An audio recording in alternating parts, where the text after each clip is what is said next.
Quack. Quack. Quack. Quack. The Quack Not Today Crystal Ball 12 in. Oh! I am your host, Adam Jamel. And I'm Aaron Schroeder. That is right. And there was something in the air that night. The stars were bright. Fernando.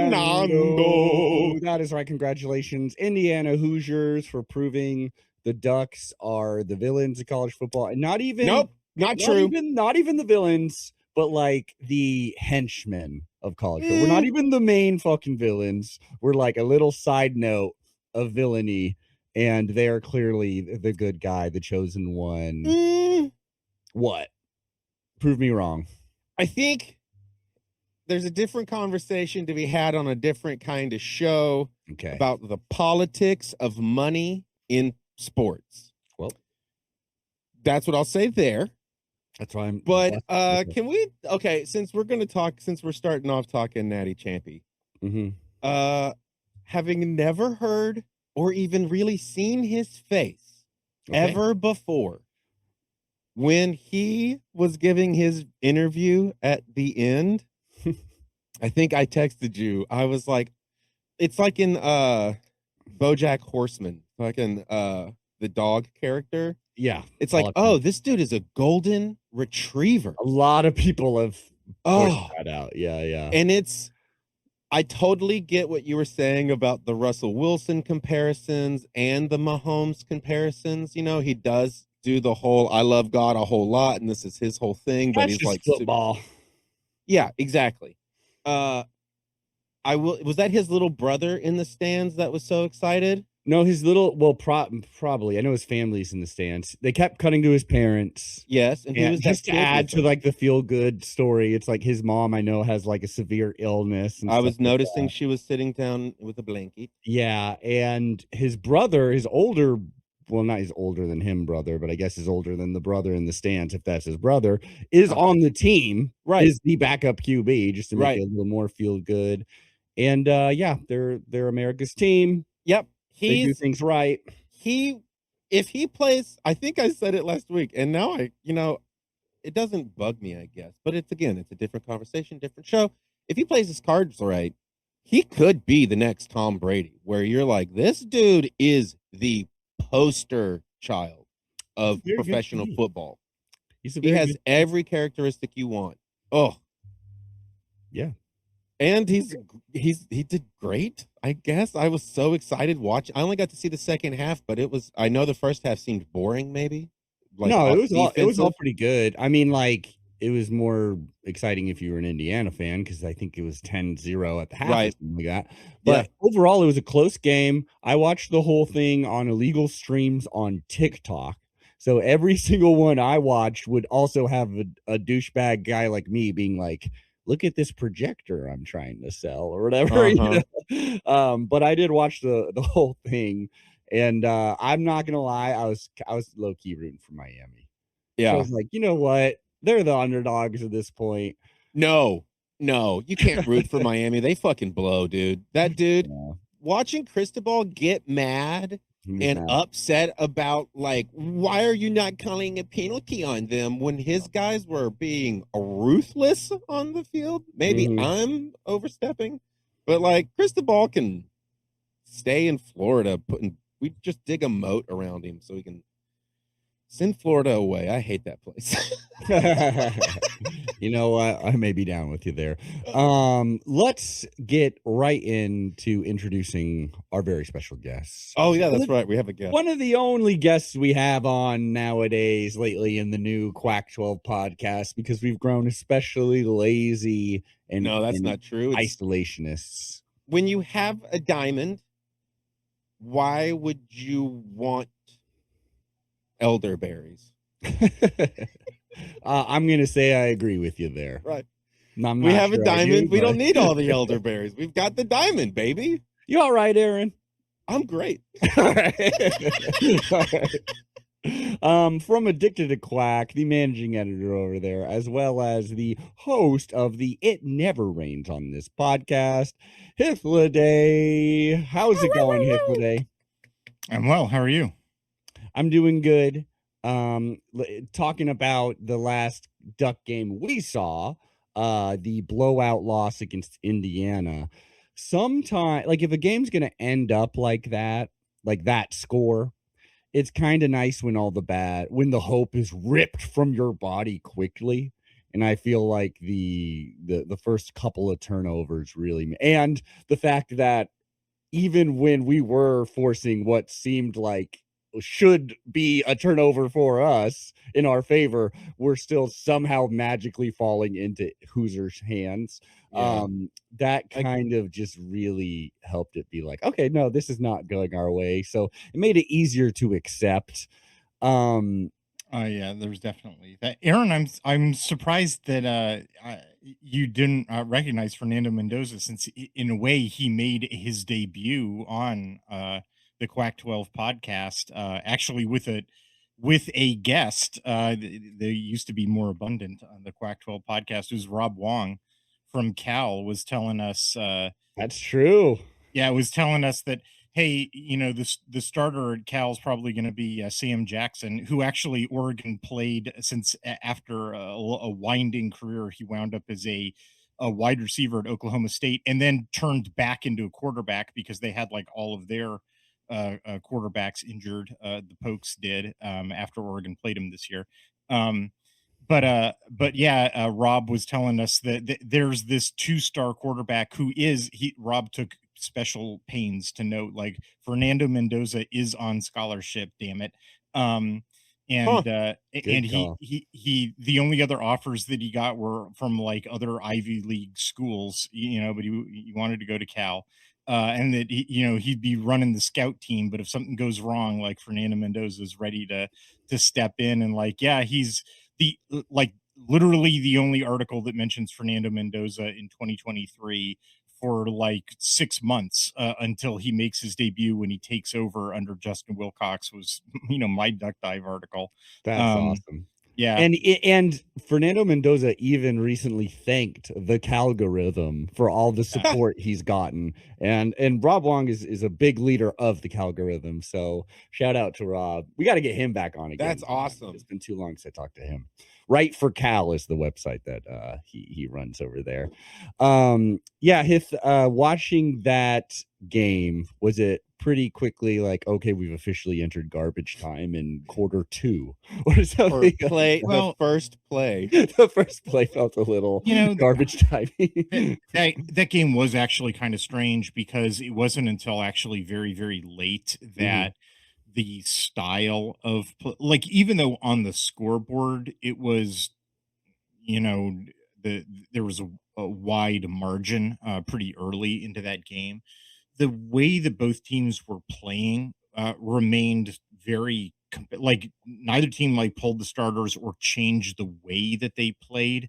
That's when true. you've been doing this for a while, there's different ways that you can sort of track that statistically. Like, you can track pace of play, you can track like instantaneous run versus pass rates, and a bunch of other stuff.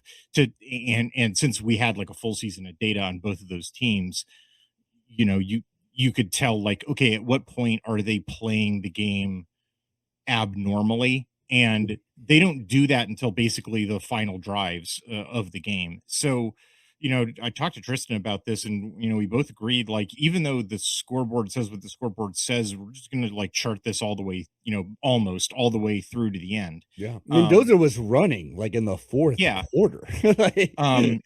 The so, I mean, to answer the question exactly as you asked it, like, no, it's basically like midway, not till like midway through the fourth quarter. Which goes to show how, like, that's definitely a Kurt Signetti vibe too, of like, no, we need to kill them. They still are a talented enough Well, team. part of that with Indiana is just they can't rotate. Like, that they can't take their foot off the gas if they wanted to. The they and and the other thing is that as you mentioned, like with the turnovers, like, Oregon basically spotted Indiana 28 points in this game. Yeah. Off of, like, crazy there's the pick six, there's a couple different fumbles, from scrimmage, there's the block punt. Yep. Oh, you know, why are we like reliving this, dude? if Adam, you made me do this 2 weeks in a row. and uh, and look, like they're not accidents, like they result from real play.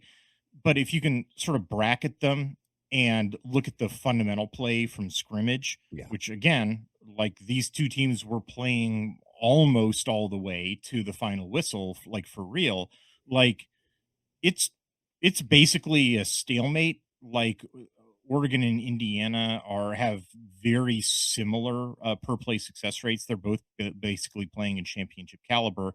There's really only one stat where there's a significant difference, and that's in Indiana was much more successful at running the ball, Mm. in particular for like chunk yardage, whereas Oregon was getting like 2.6, yards per run.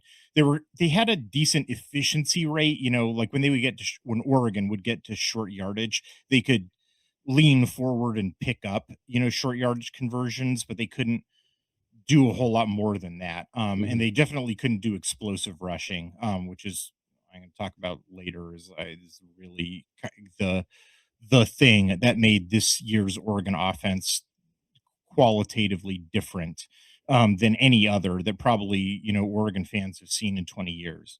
Um, and which sort of affects everything structurally. It's this massive, depending on your perspective, invisible or not invisible factor to Oregon's offense, which just sits on everything like a big fog.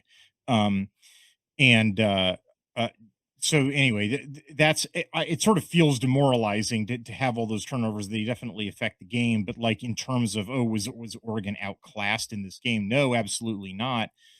Um, like on a per play basis, they're right in the fight. Although, even having said that, structurally, it's an uphill battle because Oregon's kind of coming into it with one hand half tied behind their back in the run game. Mm. And then we threw a pick on those. Well, and then there's that. I do think that there's Oregon's in the passing game, which then would have had to be like the only way that they were seriously going to move the ball. I think that schematically, I would have liked to see them make some different choices. I get you.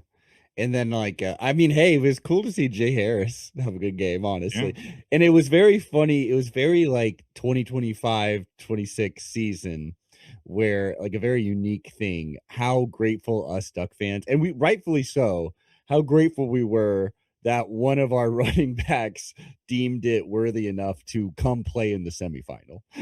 That we were like, thank God that you got a week to give us before you get transfer portaled somewhere Yeah, I else. mean, they have 7 running backs, and it was barely adequate. Just I mean, like, isn't "There that you go. amazing? Isn't that There you go." amazing what we started out talking about? How we were like, is it possible to have too many good running backs? And then by the end of the season, where we ended up at, not Yeah. all due to injury, but certainly a big part of it. Before we go a little further into Oregon's playoff run, this Indiana team, I mean, obviously a ton's been said about them. They are the true like Davids is what it feels like right now in college Yeah. football playoff. And and obviously like the depth isn't what we've seen at most national championship level teams, Mhm. but and we got a bunch of questions from Reddit basically referring to this. But in your opinion, like what is so remarkable about this specific Indiana team that they were able to have such a legendary season? Th that particular there's a couple different things, and look, honestly, you kinda put your finger on I would say there's 3 things, and honestly, I hate to lead off with this one because it's a four-letter word, um, I get it though. but this is a pretty lucky team. Yeah, Right. absolutely. Yeah. I feel like So Indiana fans have to agree I that I there's I I some level of luck. a lot of Indiana fans that I've seen online have acknowledged it. Like there's some sub factors to that. So like they did take a couple of injuries. I don't want to suggest that they had none or anything, but for a team that played as tight as they did in terms of like number of available like actual playable personnel, like in how like basically zero rotation that they wound up playing. For them not to take, an injury that seriously, affected their production and they were able to manage it just fine, Yeah. um, is, I mean, they basically walked a tightrope the entire playoff run and didn't fall off. Like it's like no, like that's it's been the number one thing that's destroyed like uh, countless numbers of teams that are, in the annals of, if you want to make a list of the best teams in history that never won a championship, I don't mean like programs, like schools, I mean like individual, this team this year. Um, it's not difficult to do, like, run out what their fundamental stats are, an SRS or whatever you want to pick. And then they're like, oh, but an inferior team won. How can that be? And then go find it. It's like, oh, they took like 3 injuries that they, like, ah, man, they got wiped out. That's what knocked them off the tightrope. And for that to, and the answer that like basically every team has been investing in since, uh, the 85 scholarship era has been, you need to stockpile depth so that you can survive that. So you can take that hit and not fall off the tightrope. And that Indiana didn't, and then just sort of they just dodged all those bullets. You said it earlier, they just didn't take their foot off the pedal. Yeah. Well, and sometimes there's like 2 or 3 plays this season where you're like, well, if that miraculous catch wasn't a miraculous catch, right, that would be a lot. Like, and they, again, like if there was an angel in the outfield versus us that somehow put that ball back into Fernando Mendoza's I mean, hands. well, that's the other subcomponent of that one, is that Indiana did not have a fumble that was given away since the Old Dominion game in the non-con. Crazy. Like they went their entire season without losing a fumble. Wow. In the game against Oregon, every time either team coughed up the ball, Indiana got it. Like they had literally 100% fumble recovery luck, and that was the case. I went back and double checked it. That was the case in 9 of their games, where every single time, like it was always the case in every one of their games that every time Indiana put the ball on the deck, Indiana got the ball back. But it was also the case in 9 of their games that every time the opponent put the ball on the deck, Indiana got the ball. Like the opponent never recovered their own fumbles. It's like look, man, there's no other word for that than luck. Like there's a difference between turnover opportunity rates, which you can affect that by being, a well-coached, disciplined team that's hitting harder. We've talked about that. Maybe we'll talk about that when we talk about Texas Tech. And who gets the ball once the ball hits the deck? That's a very well-studied phenomenon. Anybody who believes that, oh, you can coach that, you can coach fumble recoveries, like is no, you're lying. It's just dumb luck. So every DC is lying, you're telling me. Yeah. Yeah. Well, usually it's sort of conflated and people don't understand what they're talking about. What DCs are talking about are like, we think that we can coach fumble generation. What they mean is like punching the ball out, which they're right. You can. Right. The Seahawks were great at that with the we think that we'll choose a scheme that is more likely to put our defensive backs, in position to make breaks on the ball, which like, you can make that choice. You have to sacrifice something else, so it's a choice, but you can make that choice. The question of, can you make your defensive backs hands stickier so that those tipped balls are more likely to ricochet and fly in their direction as opposed to fly somewhere else and land harmlessly? Like, no, that's luck. That's just dumb luck. It's a ball that isn't that is designed to throw in a spiral, which randomly makes it so when it hits the ground, it's going to bounce in any way that is not predictable. Or like, they lose for 3 games their top receiver, and find an even better receiver in the back of the freezer. Like, are you getting? Yeah. Like, They're what? one catch away from losing to Penn State. They're one, Yeah. a made field goal that from Ohio State would have made that closer. Like, yeah, I mean, they're an Yeah. amazing team. So yes, there's sort of that there. So that's sort of number one. Number two is that just on an execution level, they uh number two and three are going to sound very similar, but they're actually saying something different. Number two is on an execution level. They're just very well practiced and they don't make mistakes. Like this actually much more related to sort of point number one. Like they know what their players know what they're doing, and their players, execute within their scheme correctly. It's sort of why I think they have a very small rotation, because like if they expanded the number of dudes that were rotating, well, some of the guys they'd be putting on the field would not be, as hep to the program. You know what I mean? Mhm. Like, and might get them into trouble. Like their whole game plan is based on every single player, getting it Having muscle right. memory ready for Yeah, exactly what they exactly. need, yeah. So that's sort of number two. Whereas other programs are like, well, we're rotating through constantly, and on, that guy didn't make that play. He dropped that ball. Um, so then number three is at sort of the strategic operational level, the like, what I guess I'll call it the coaching level. They also don't make mistakes.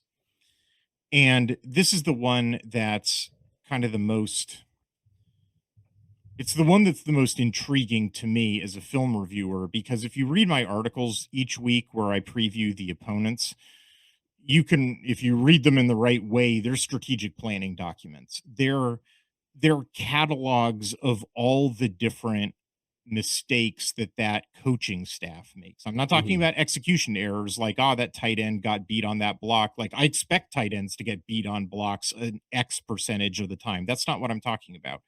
I'm talking about stuff like I will categorize all the different things where it's like, you know, play A in your playbook, you succeed at a 75% rate, but play B in your playbook, you succeed at a 33% rate. Why the hell is play B in your playbook? And why aren't you spamming play A? You Mhm. know, and furthermore, why is it that I can induce you, if I make my defense line up like this, I can induce you to run play B.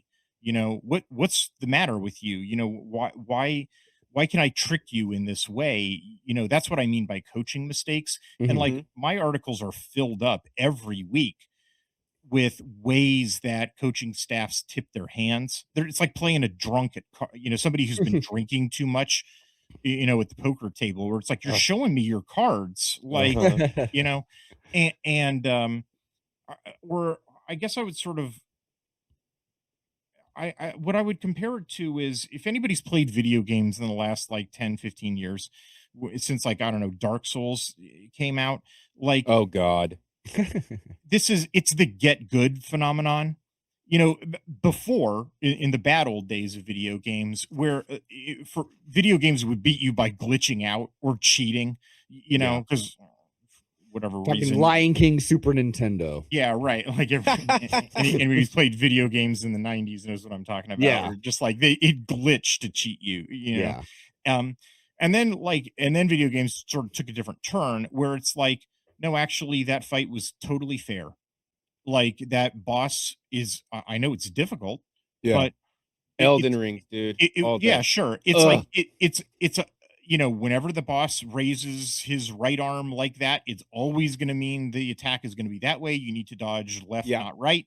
Yeah. And then when he puts his left foot there, it means he's going to attack this other way. So you need to dodge right, not left. And you need to, that configuration of equipment that you've been cruising through the game on autopilot on, nope, that's not going to work. You need to actually think about what your loadout is and, reconfigure it to take advantage of, what their weaknesses actually are. You need to put some brain power into it. And so when people go on forums, because they've been getting their butts kicked by this supposedly impossible boss that must be cheating, what the response is on all those forums is get good.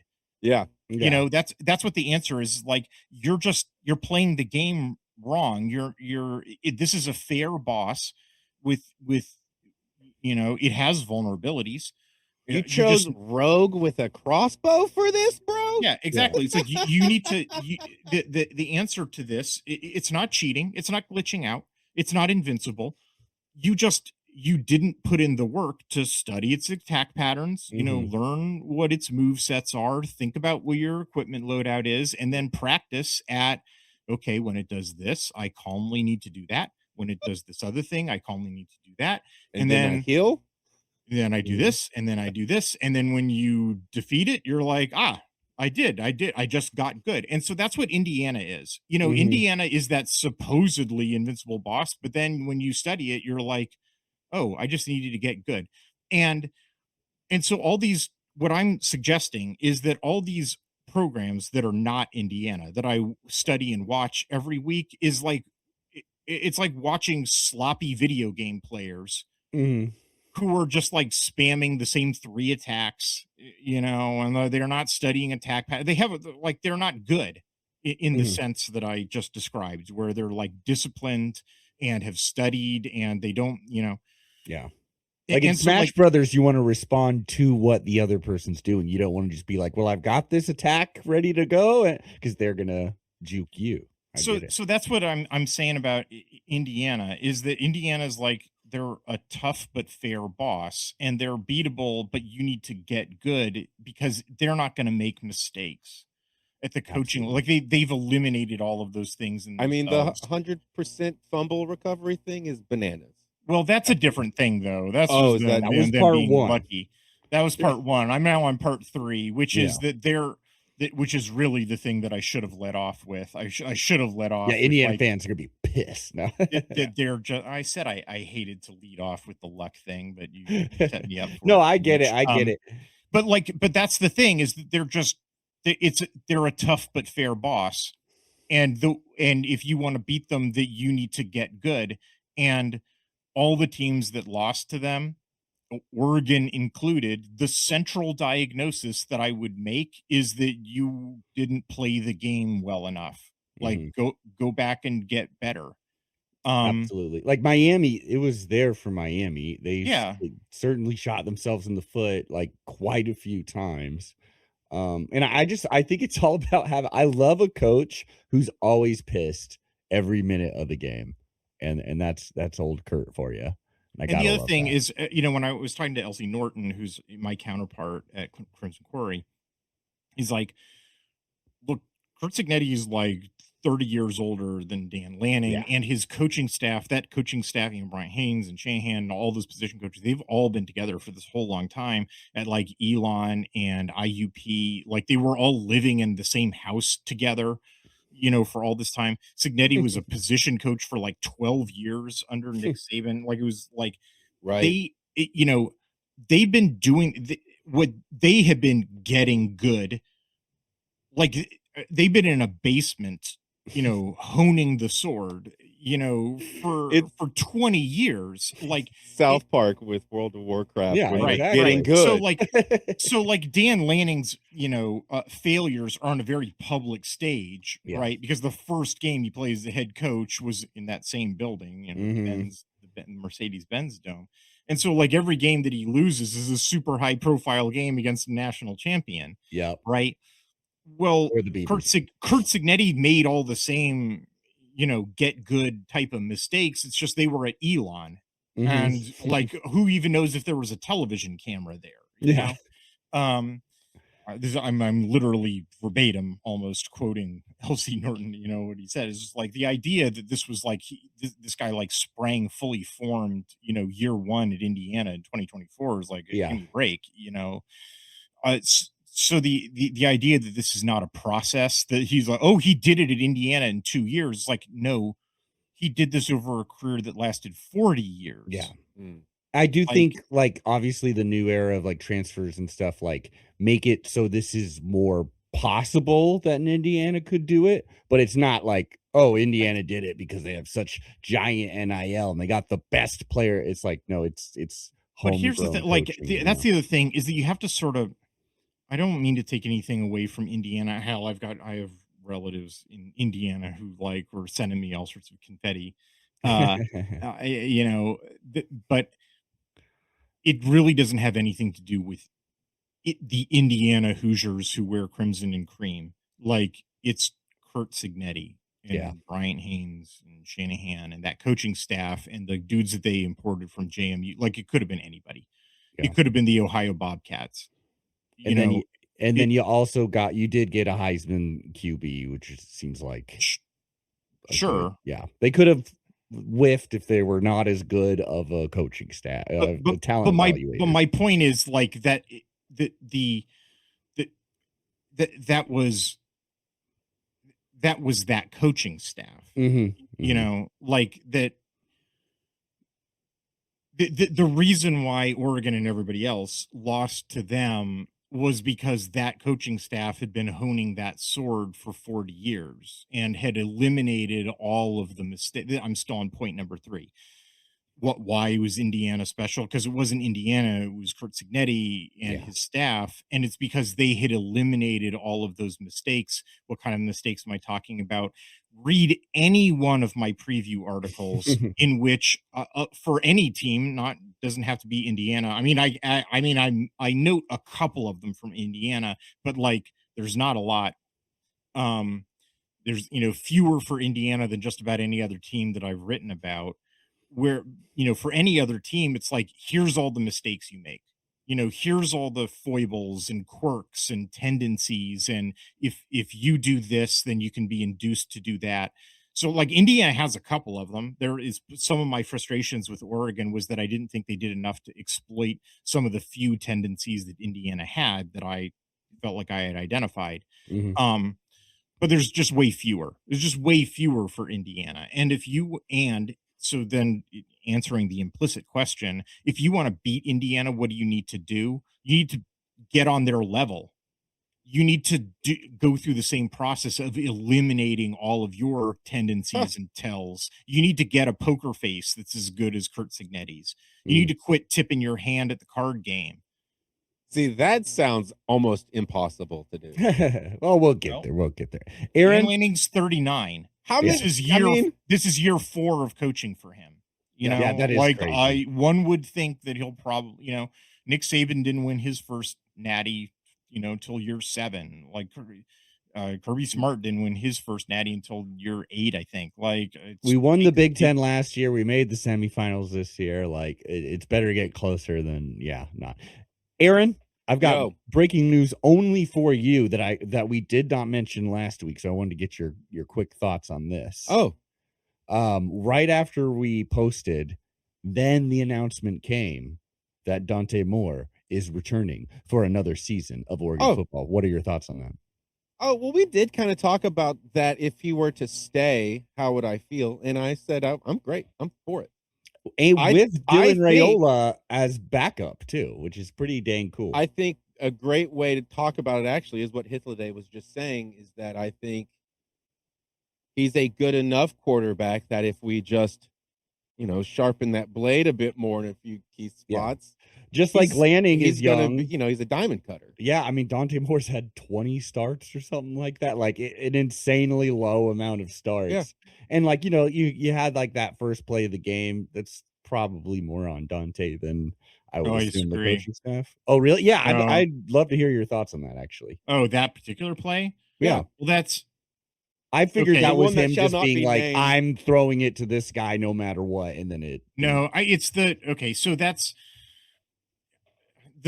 it's in my opinion,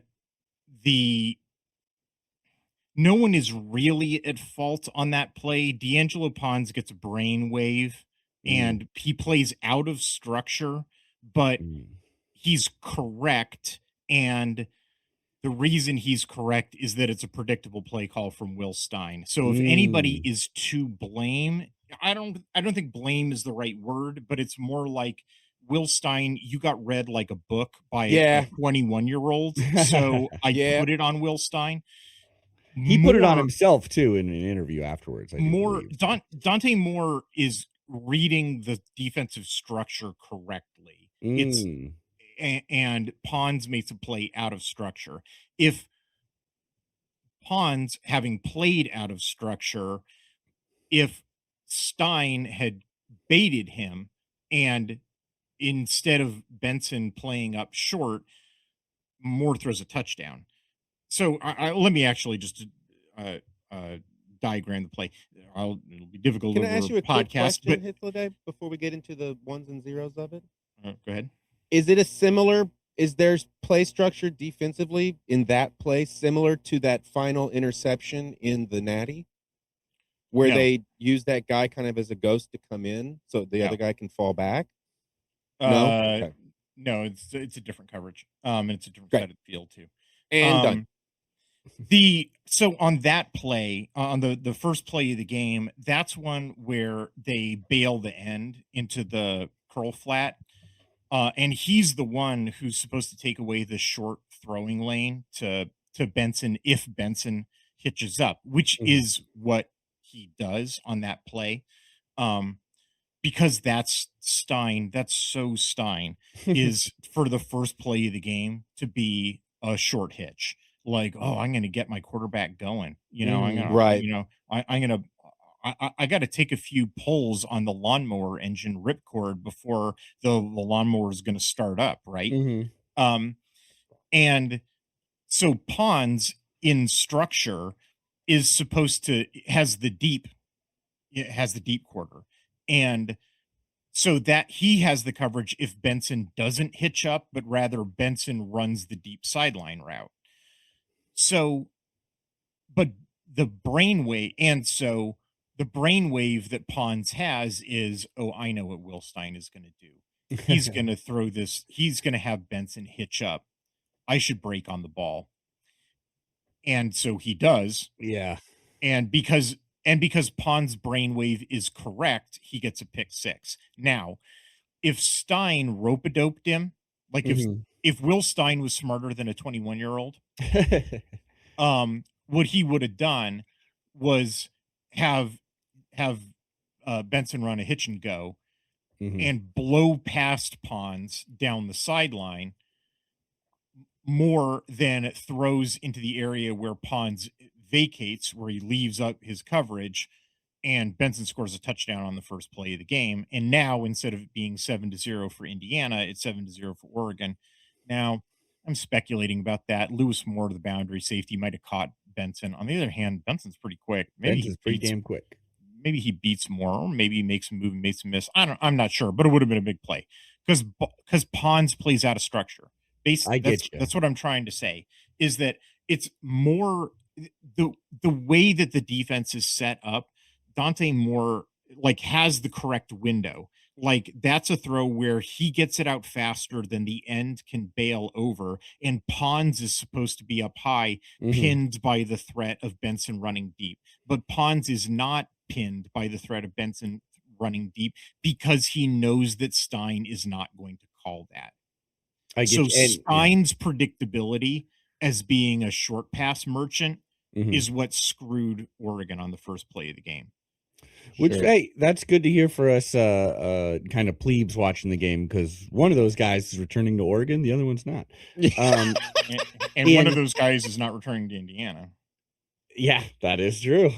And then I've always felt, and this is probably too basic or something like that, but the thing I've been most impressed with Indiana's defense this season is it feels like if it's a situation where most of the stadium knows what the play is going to be, if it's 3rd and long, it's like, no, they're going to pass it. If it's 4th and short, and it's like, oh, they're probably going to run it, this team, or they're going to do a quick hitch. They do this a lot. If it's something that most people know what's going to happen, I feel like this Indiana defense was amazing at just stomping that out. Like, that's Sure. I feel like I noticed that quite a bit. Yeah, you basically have to put them in tension. Yeah.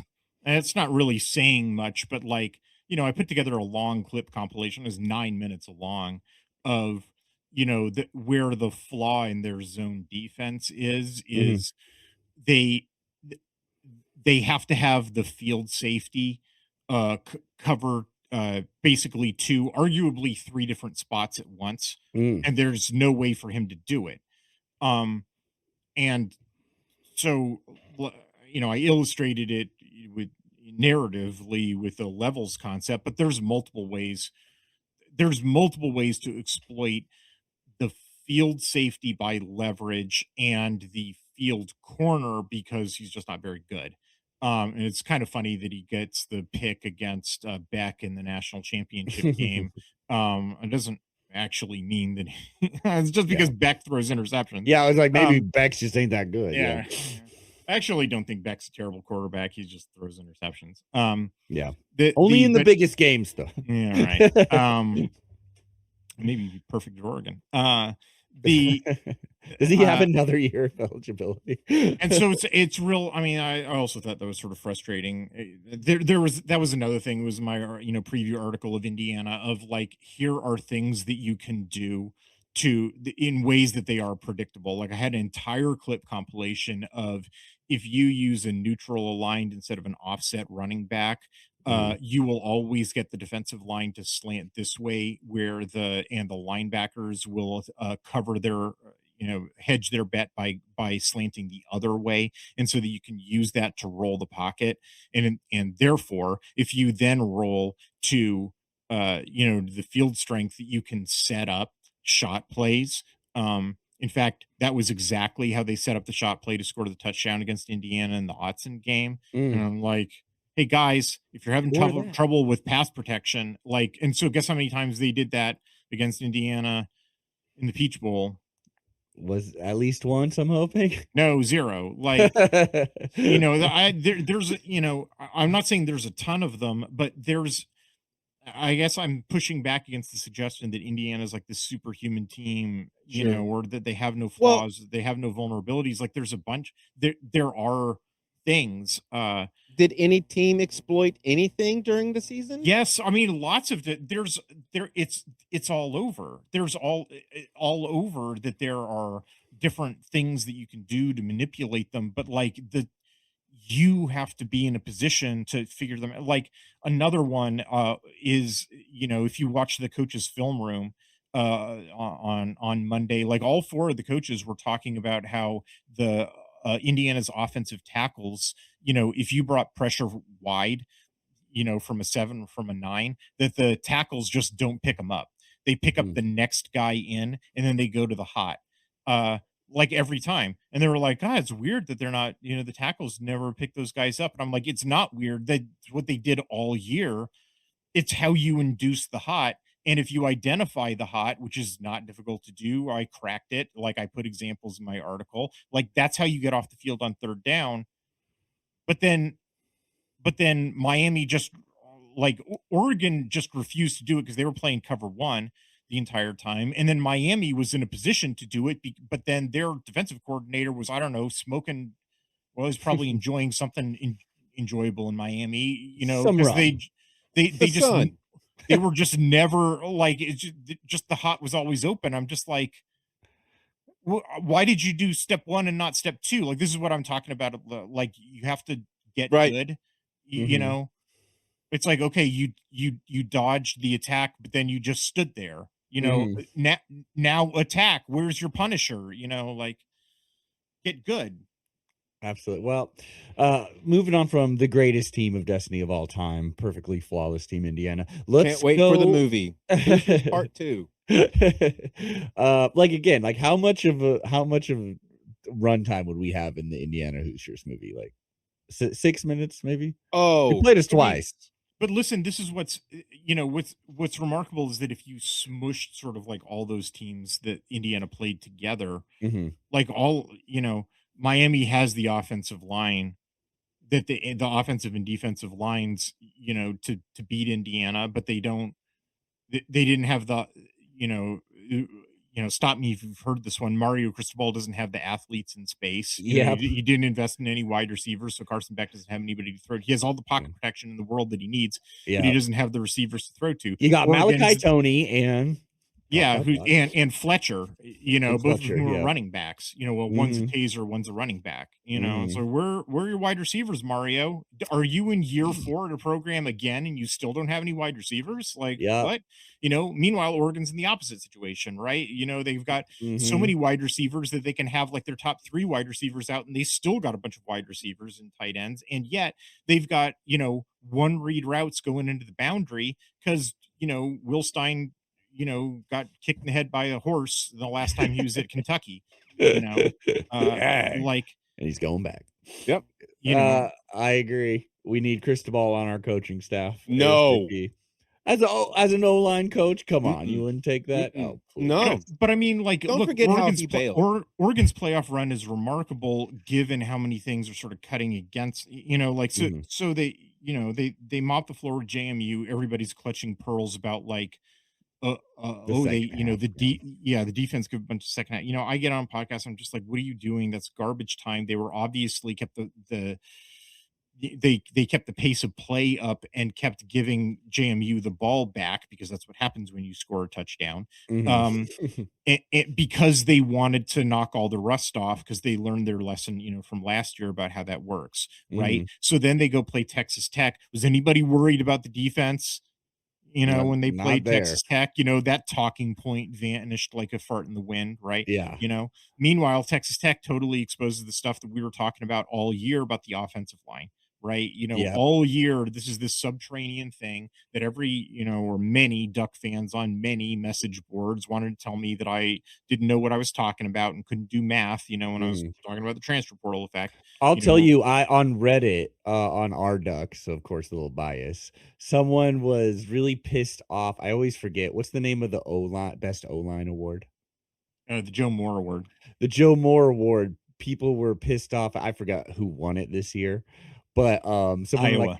yeah, many a Duck fans considered we were thought that we were robbed of the Joe Moore Award, and I said we were absolutely not the best O line this year, and I got downvoted to hell. Yeah, no. No, I know it's ridiculous. Miami was the best offensive line. That's, I mean, more proof the Joe Moore award. For the last 3 years, it's been a vibes award. It's Yep. Who's the best like, team? Yeah, or not yeah, even that. It's just who feels like the most yeah. offensive Who liney. feels like offensive lineiest? Mhm. Like what team sort of feels like I like the way their offensive line just seems. They're so offensive line like. That's why they give it Yep. to Army. And then and every single time, the team's gotten the award and they're prompt, like, oh man, I was not the best on the No, line. they're just Like like Army gets destroyed by Navy, Washington gets destroyed by Michigan. Like mhm. oh my god, like how many yards did Oregon run for? Like Yeah, or how many yards did Iowa? They're completely I stymied. agree. Like It's you bullshit. gotta be kidding me, guys. Like it was Miami, and Miami didn't even make the cut. Mhm. Because they're measuring the wrong things. They're not actually watching tape. Like Yeah, and so uh Texas Tech, I'd like to, um, obviously the big storyline for them was like their defensive front, and obviously we have O-line problems, but they did a pretty good job of shutting us down, which anyone reading your articles knew that was likely coming. It was also interesting though, like right after the game ended, I was kind of like, I am worried. Like I think Dan Lanning made a few mistakes, being a little hyper aggressive. But mm, then the further away I got from it, I kind of really felt like, oh, Dan Lanning had zero respect for their offense. Like yeah. certainly I mean not. that's Yeah, exactly what yeah. that was, which is like that's another, that's another, math is undefeated. Like I had Texas Tech's offense completely cracked. I not only had Texas Tech's offense completely cracked, I had solved the reason why other advanced statistical formulas had Texas Tech's offense ranked so high, Yeah. but they were an illusion. It has to do with a failure in pairwise comparisons. Um, not adjusting for field position effects. It's an edge case, but Texas Tech totally fits in the edge case because of the way that their defense forces turnovers and grants Yeah. them extra possessions in short fields. It's basically creates a short circuit in your pairwise comparison. And it's only if you're good at math that you I think I teased this the last time I was on the podcast, that I think that I was on the trail of this, and then yeah, I confirmed it. Like, it's only if you're good at math, you're actually good at math and not pretending to be good at math, that you would, crack this problem. So like not only did I crack Texas Tech, but I cracked other people's code to demonstrate why they were wrong. And then, you know, hey, look, the Ducks did, prove me right. Yeah. So yes, I think your strategic assessment is correct. Dan Lanning had like zero respect for Texas Tech's offense and knew that as long as Oregon never gave Texas Tech the ball on their side of the field, that Texas Tech would score 0 points, and Mhm. was correct about that. I think the other really impressive thing is that Oregon did not turn the ball over at all, which was like that was Texas Tech's superpower, Yeah. Absolutely. was forcing turnovers, and like Oregon like Uno reverse card them on that. Mhm. Which I think that's another thing that should be said about kind of the nature of Oregon right now, like in their current shape, is that Dan Lanning, I keep going to like video game metaphors, is kind of funny, is that like they have the ability to pick a thing each week and buff it, Mhm. you know, and Indiana doesn't do that. They're just good at everything every week. Yeah. And so if Oregon like misidentifies the thing or they can't find the purchase point, so they don't have the buff in place or their buff is in the wrong place. Mhm. They Uh, got +5 charisma when it I was should have about to been, say they built up points early on, so that way they wouldn't have to worry about. Mhm. It's also like in Elden Ring, you add points to every level constantly rather than just hit one hard and then move to the next one. Um, yeah, and I do think again, like listeners and readers of Hitler's article, the nicest thing about this, and the reason why he really began doing film review, is just to have like answers of like why did that happen in this football game? Why did so there's to not be shocked at about results as much. And I think your talk about the O line has certainly like set a reasonable expectation of Yeah, how a lot of these games were going to go. And yeah, you really saw it play out, I would say. Which is why I was afraid of Texas Tech. But again, like researching into Texas Tech, it was clear that like one of the reasons why they had one of the best scoring offenses is because their defense was putting them in such great position to do that. And they're in the Big 12. Yeah. Any other thoughts on that Texas Tech game, which was well, yeah, pretty well, on that Texas Tech game, no, not really. I thought the thing that you mentioned, the like, Lanning kind of getting cute in a couple of situations, like, I sort of thought that was ephemeral stuff. The I the I There were a couple of residual things where I still didn't think that Stein was calling the game right. There were ways to take advantage of Texas Tech's offense that I didn't think he was playing like to full hilt. Mhm. Um, and I thought that I thought the Texas Tech offense they had like one weapon that the defense effectively took away, but they were not a good test for the thing that I had been worried about kind of all season long. And I thought that the USC game basically USC had the most credible offense that Oregon played all year. Mhm. Like other than the game that they lost against Indiana. And even then the Indiana game at Autzen Stadium was not the same version of the offense that they wound up playing in the postseason. That was actually the big thrust of my Indiana update article was that they changed their offense in substantial ways. Um, but so they played USC, and that what I noted about USC was that first of all that they had like four good receivers. That Lemon and Lane, and then the kiddo to Nook Hines, and then they added Walker Lyons, so Riley finally had like a real good tight end to throw to.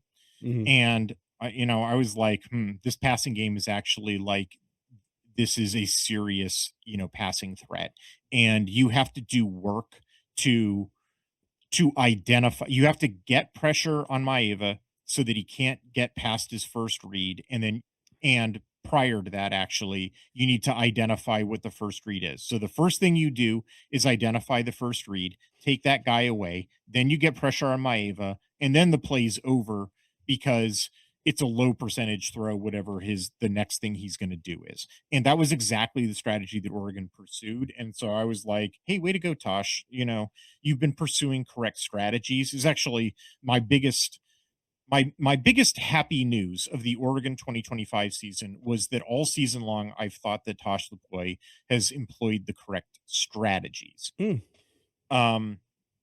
And in past seasons, I don't think I've been able to say that. Like, I think he's chosen like incorrect strategies at times.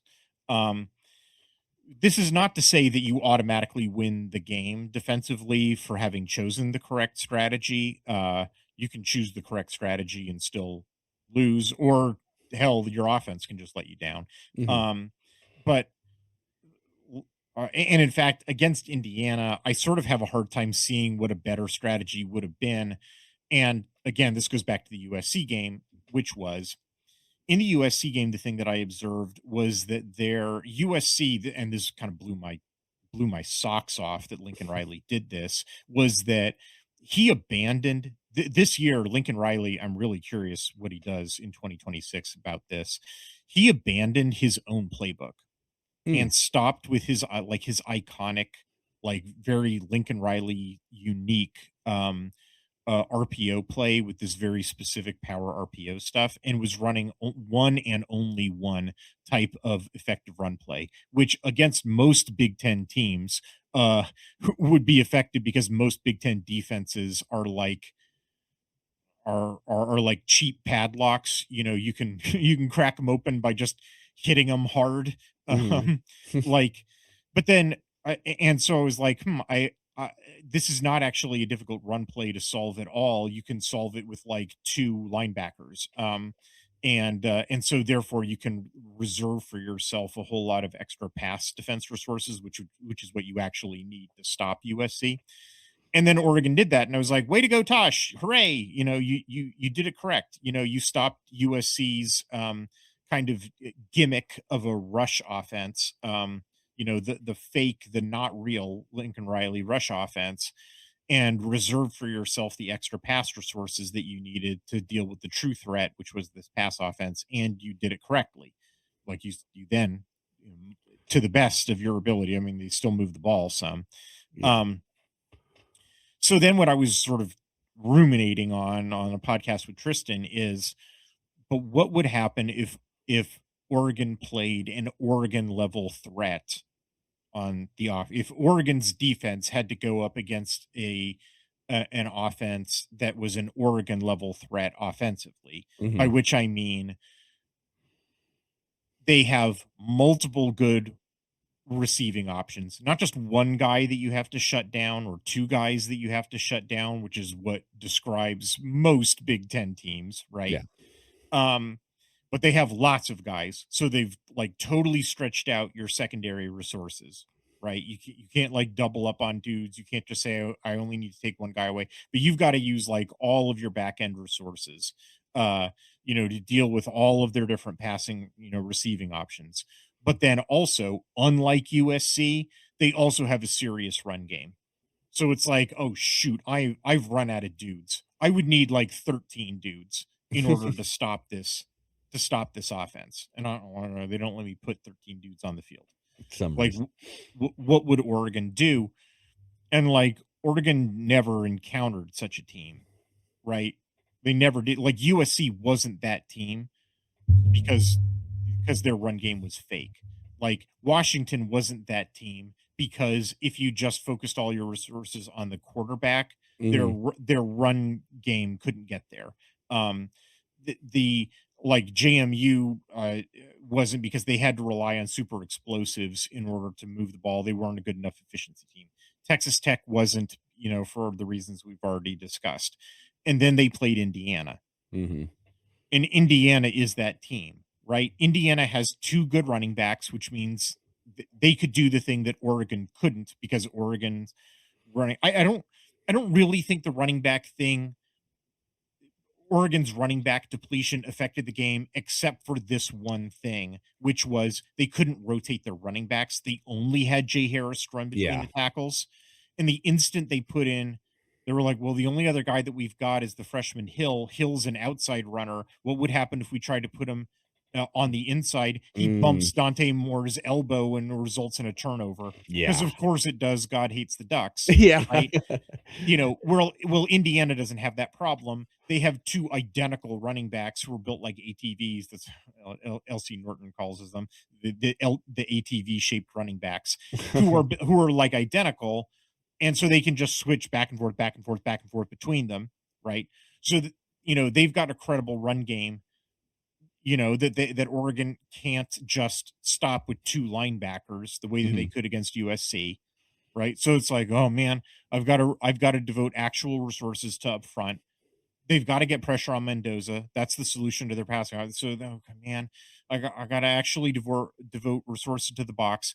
Oh, and every dude in this offense can catch the ball. Right. Mm, Every dude in this offense can catch the ball. Oh, and here's another God hates the Ducks. Elijah Surratt is finally back up to full health. yeah. This dude who cannot catch a contested pass against every other team except for Oregon. Literally, Oregon is the only team against whom he can catch contested passes. I don't know if that's a flaw in the way that Oregon defends passes, or if it's just a God hates the Ducks thing. Yeah.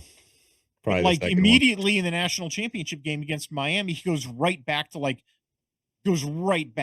to Miami knocking every single ball out of his hands. Like, so that's it. Indiana is the Oregon level threat, on the offense, where it's like you don't have enough dudes.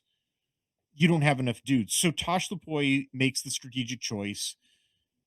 I don't know. I might have made a different strategic choice, but at least I understood. I understood the jam that he was in, Mhm. because it's like he doesn't have enough dudes. And the choice that he makes is to play cover one. I don't know. Like I said, I might have made a different choice, but I don't know if it would have been a better choice. I honestly don't. The only reason I say that I might have made a different choice is we know that one didn't work. But Yeah. frankly, if I went with my thing, which would be to back out and play like a 2 or 3 deep zone, like maybe Mendoza picks that apart too. Maybe you give up much bigger plays in the run game. Like, I don't know. Like, it might have been an even bigger embarrassment for all I know. So anyway, the reason that Lupoi makes that choice is that that's what he thinks, and he may be right, that like if every single guy can catch the ball, and I have to get pressure, and I have to devote resources to the box, like I need more numbers. How do I get more numbers? I have to play cover one. It's the only way to balance the checkbook. Like, I just need more numbers. I need more dudes than I have, and I have to make a bet, and that bet he turns out to be wrong on that bet, sadly. He has to make a bet that his players are better players than they are. Yeah. And this is where Oregon runs aground. And this is where, like, on an execution level, on a player talent level, this is sort of the other thing that I had been, it wasn't as loud as I was ringing the bell, or was it, people didn't take as much notice as they did when I was ringing the bell about the offensive line, but like, I was ringing the same bell, is Oregon's a year behind on the secondary. Mhm. That, like, they don't have a secondary that can man up and cover, that many receiving threats simultaneously without safety help, the way that like Michigan in 2023 could, Mhm. right? You could trust those dudes to cover everybody and still get pressure on the quarterback and knock Penix on his butt. Well, Oregon can't do that because their guys aren't that good. Like, Yeah. they got some talent. Brandon Finney, looks real good. I think that Flowers and Obadegu, those are young guys. I think in the future those are going to be good. but like Trey McNutt got hurt, and they were playing old men like Darren Johnson Yeah. and Dylan Thieneman, and the price that you pay for continually going to the transfer portal and Mhm. getting these 3 stars who are on their final year of eligibility, uh, and Jaden Kennedy, who I think had a great season, but like he's 5'10", you know, if they play Becker in the slot, like 5'10" versus 6'4", like my heart sings for Jaden Kennedy. It's a mismatch. Mhm. Um, you know, like you're limited. You have to move guys around if they put him in the slot. You suddenly have to like quick switch in order to handle that. Is what I'm saying. Like I don't think that Jaden Kennedy was the reason that Oregon got burned. What I'm saying is, as soon as that happens, you have to quickly switch around your defense. Is what I'm saying. Um, because Oregon doesn't have they don't have the secondary talent to suddenly put like, oh well, we have 6'2" cornerbacks across the board, right? Not yet. Not Yeah, yet. but that's what Donate I'm to your saying. local NIL. Well, that's what I'm saying is that Oregon, like, they never had, just like they Mhm. never had a Joe Moore winning offensive line, Mm. and you were kidding yourself if you thought they did. Oregon never had Bedarnik, or I forget what the defensive back word is named. That they never had an elite championship winning secondary who could do what Indiana's offense demands that you do, which is be able to cover all those guys simultaneously while having enough dudes left over Do to everything stop all at once. We need the more run dudes. and get pressure on the quarterback. Yeah. There was something in the air that night. That's all I gotta say. And Again. we are back on Quack. Quack quack. That's right. Our ducks, we have your questions, which by the way, good job, y'all. I posted this like the night before, and y'all were eager for Hythloday's answers. And Hith, I are you still active over on the Reddit? I know you used Oh, to sure. party hard Oh there, yeah. right? I I love one of my favorite things is seeing it'll pop up, it'll be like or Indiana or something like that. And I'll see Hythloday has posted one of his famous posts, which it'll be like, hey, I'm doing some film research. I've been, clocking your team for X amount, and I've got some questions, and he'll ask. He's so thorough, he's asking the questions of the fan base, diehard fans, like, did I miss anything?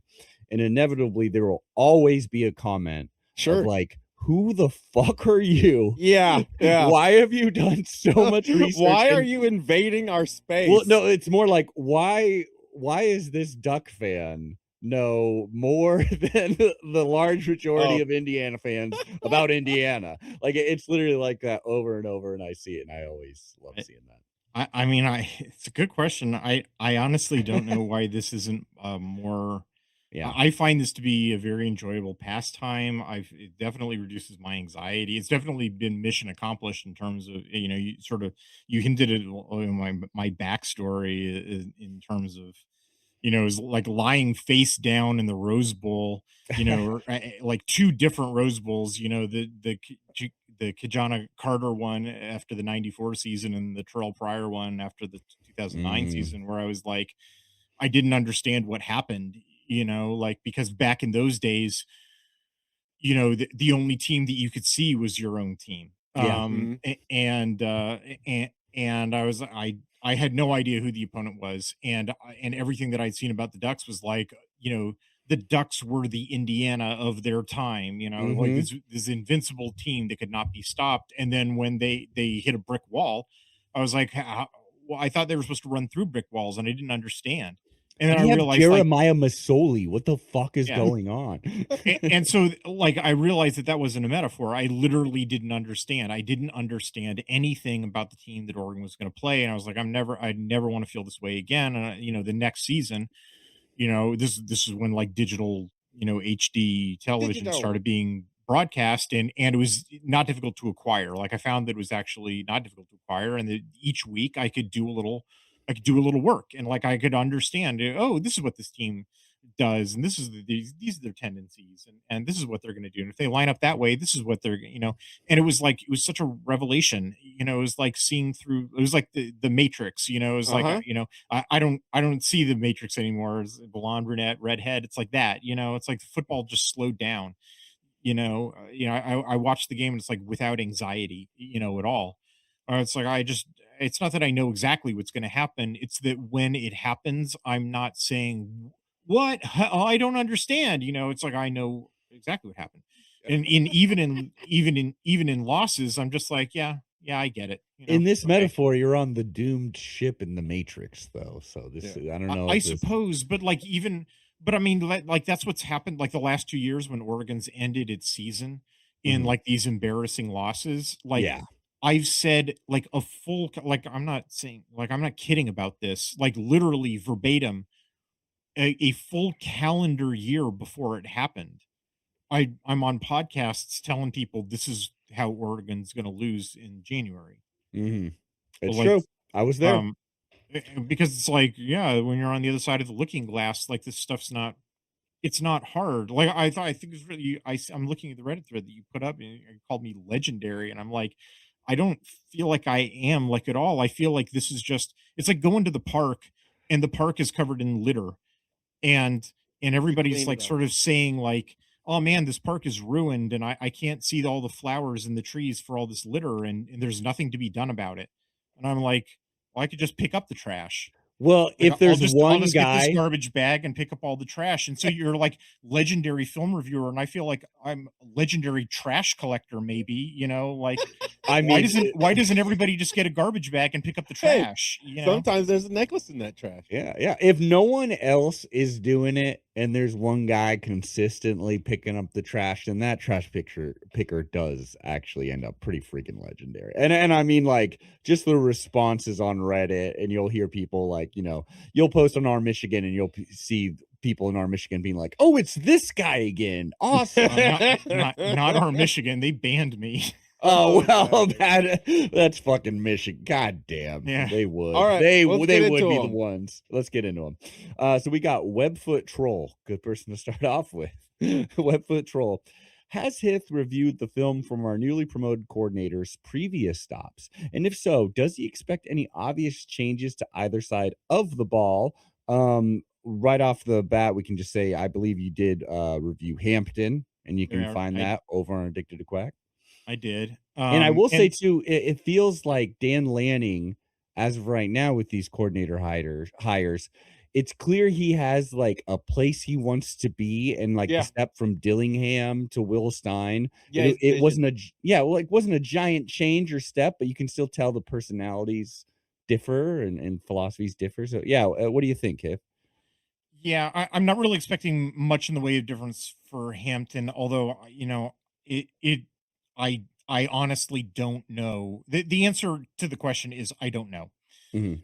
With Hampton, I'm not expecting much of a change, but the thing that I don't know is who exactly was coming up with the strategic plans, which, like I said Right. a moment ago, I feel like there was a change in 2025 with the how smart the team was, and by smart I mean approximating what I would do, of course. In terms of like in the past, they would not always correct select the correct game plan, and Uh-huh. in 2025, I felt like they were, and I don't know who is responsible for that. If in fact that was Lupoy growing up, and now he's gone, well, maybe it was the case that Hampton was a guy who was advocating for bad game plans, and so he's going to go back to advocating for bad game plans without Lupoy to check him. Like I don't know if that was the case. Yeah. But I'm I gonna can't choose to rule it believe all out. the good decisions actually came from Hampton, and he was Yeah, I was trying about to to get say I want to believe the Yeah, reversies. yeah, I don't know, but I can't rule anything out. Is Yeah, what I'm saying. I Right. get you. So in regards to the offensive coordinator, I don't think I'm going to be able to write an article about Maringer, and the reason is I as soon as the announcement happened, I started reaching out to some of my counterparts who cover the previous talk. His okay, so Maringer was he in 2016 he was the play caller at Rutgers. And it didn't go so hot. He was very young. He was like 28. I think he was actually the youngest play caller in history or something like that. Dang. Um, and So then he goes to Texas. He's at Texas for 3 years. He's like the passing game coordinator, but he was very, very clear not the play caller. That was Tim Beck under and honestly, it was Tom Herman's offense. It was always Tom Herman's offense. So then in 2020, he goes to FAU, and he's partnered up with Clint Trickett, who was like coming off of the Last Chance U thing.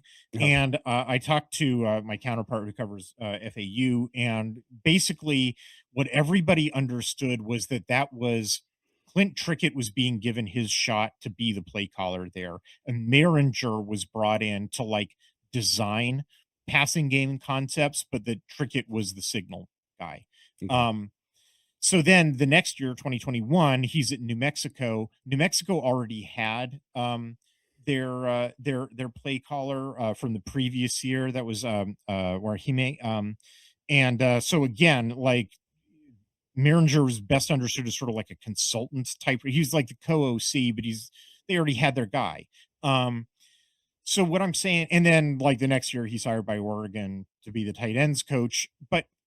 And again, I'm sort of inferring based on interviews that he's given. Like I watch all the interviews and I watch all the Ducks versus Them videos where like Maringer's constantly on the headset. Like whenever they go to those in the Ducks versus Them videos, they go and you can hear Maringer commenting on, what should the play call be? Let's do this. This sort of thing. Like, I think the guy is involved in planning and strategy stuff. Like, I don't think he's like he's a trumped up, title and he's just a position coach or anything. But as far as I can tell from all the conversations that I've had, all the research that I did, that I don't think he's actually called plays like a down to down basis, like be in charge of sequencing. Okay, the defense did that to that, so now it's time to do this. Mm-hmm. I don't think he's done any of that since 2016 at Rutgers. And I don't think it would be fair to do a profile of that 2016 team. It was a decade ago and he was a baby. So I don't think I'm going to be right unless I learn something different between now and the time when it's time to write an article. I don't think I'm going to write an article about Maringer. We might I think I'm going to task one of the ATQ writers and analysts to do a statistical analysis to see if I can reveal a Maringer effect, on does he improve the passing game like before, during, after, do a comparative analysis. But oh man, that is going to require a lot of data controls in order to filter stuff out and get statistically significant results. Like that is going to be a very complex assignment. And we don't publish speculation. We don't publish methodologically unsound statistical results at Addicted to Quack. So like if we manage to, yes, thank God, like we don't like, do you know how many sites would publish garbage like that? Yeah. Like we don't do that. Absolutely. Those are my don't do that. Like, all right. If we publish it, you can take it to the bank. Okay. There you go. ATQ. Only place. And if we don't publish it, if we have to issue like I'm sorry, we're not able to come to any solid conclusions, that means that's because there are no solid conclusions to come to, and you can take that to the bank. You can take that to the bank, listeners. Let's get into we got Downey Jare. That's right. Downey Jare asks, we had 10 less sacks this year, but seemingly more talent on the line. Was there anything in film that stood out, or was it we just played better teams this year? Better is not exactly the right word, but teams that are less prone to giving up sacks. Yes, that's the factor that's going on. And actually, really what it is Oregon played a more normal orientation of teams that are prone. In 2024, Oregon played a slate of teams that were especially likely to give up sacks. They were like underwater in that regard. Like, for example, Wisconsin was playing a quarterback that gave up sacks like nobody's business. And there were two other teams that I'm blanking on now. And so sort of Oregon feasted, and then the feast dried up in 2025. And this was, I imagine, Purdue was maybe one of those. Yeah, there you go. Thanks. So this was more like regression to the mean. Right. This is more like what you should expect from this style of defense. Sacks, looking just at the raw sacks number is not really the number that I like to look at, because it's controlled much more by, like, so if the quarterback just throws the ball away, or, Mhm. or has a low percentage pass or whatever, Mhm. mission accomplished, Yeah.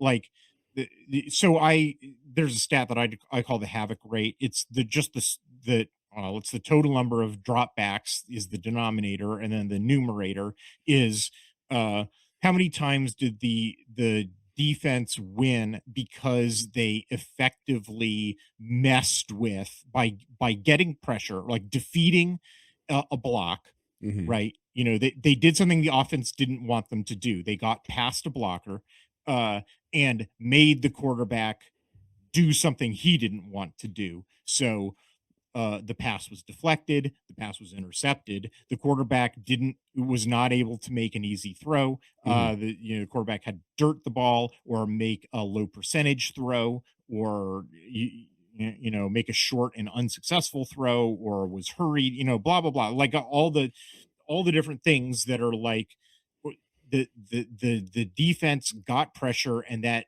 caused the offense to make a crap play. Mhm. So that's called the havoc rate. uh Oregon's havoc rate ticked up by, hold on, 1.6 percentage points, so Okay. mission accomplished. Yeah, it felt like they were still an effective unit, even if they weren't getting to the Yeah. quarterback all the time.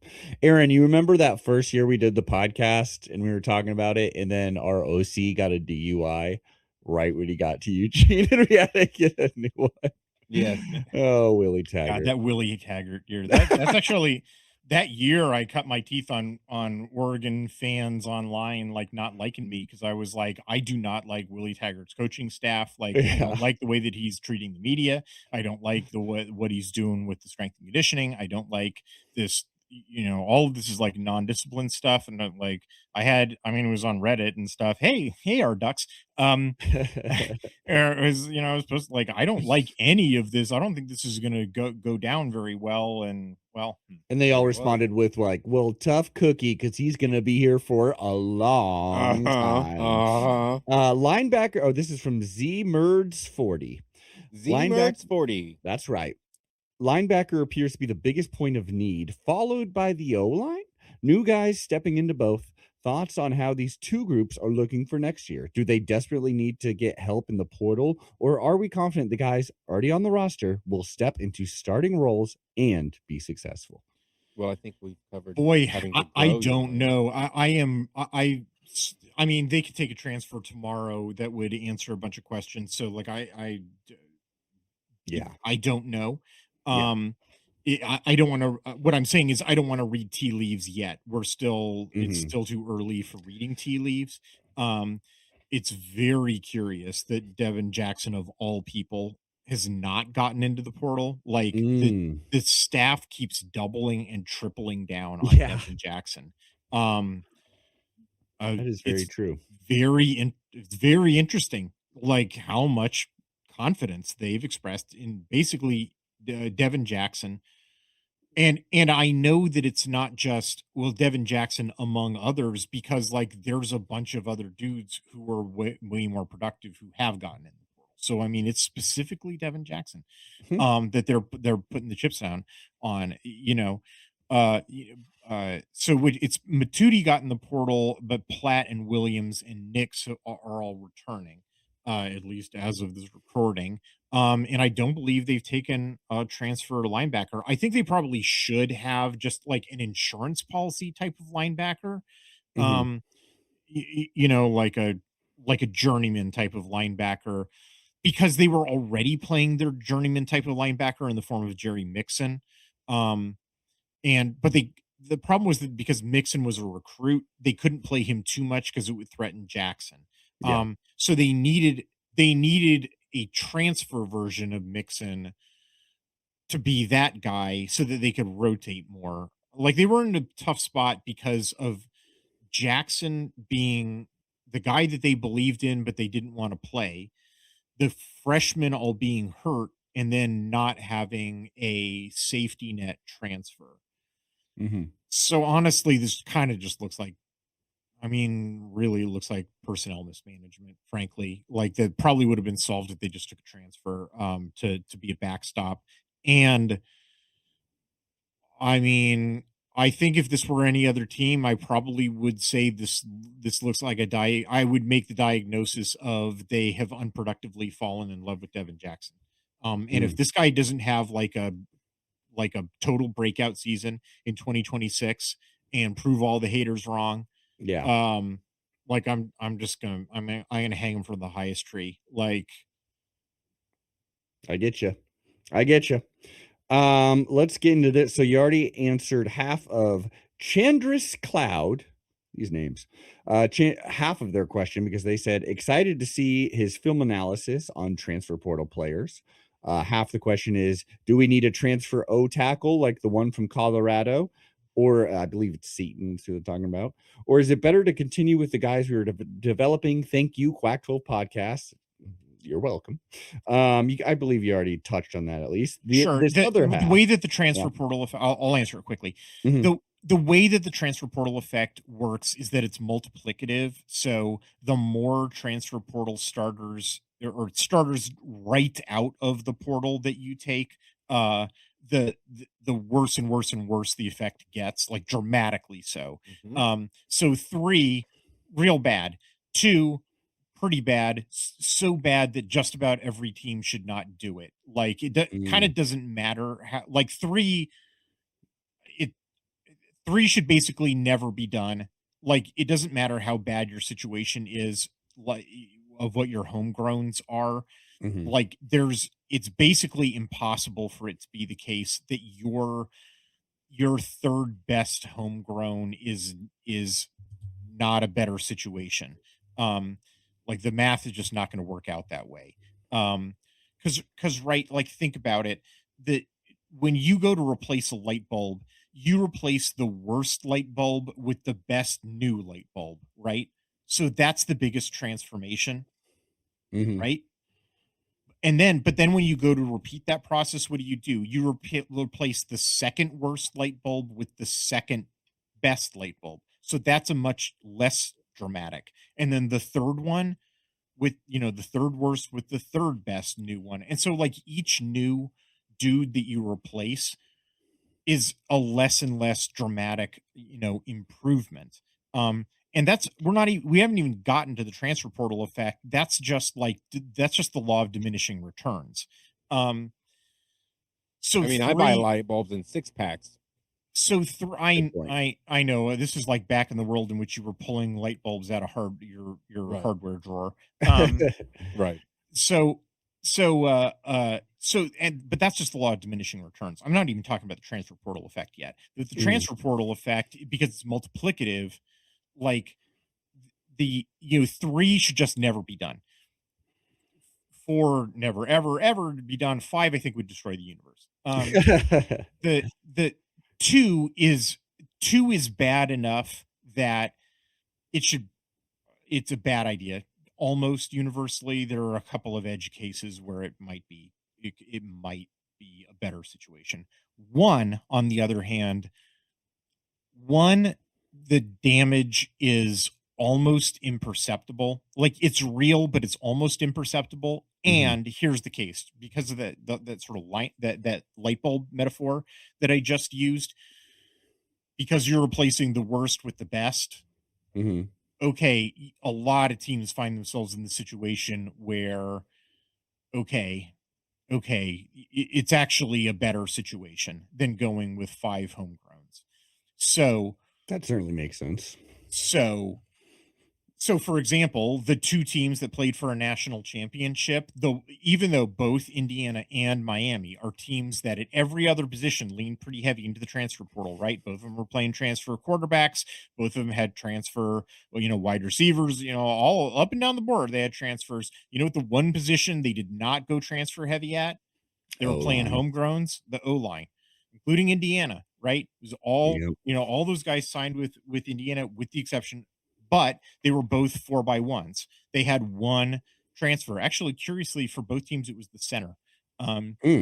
I think that's just a coincidence. Yeah. Um, the You think that'd So be the you can, least likely almost, yeah. yeah, you kind of you would, wouldn't you? But anyway, so you can get away with one is what I'm saying, and it may even be the case, not just get away with, but compared to what you've got, it may be a better situation.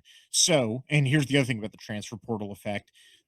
It all the transfer portal effect is it's a knockdown of how good you were versus your performance at your old school. So if you were an 88 value, I'm just making this, I made this scale up just right now. Okay. If you were an 88 value at your old school, what the model says is that had you stuck around and played the next year at your old school, you you would have had some incremental effect of a couple of points, and maybe instead of an 88 in the next year you would have been like a 91. But instead you transfer.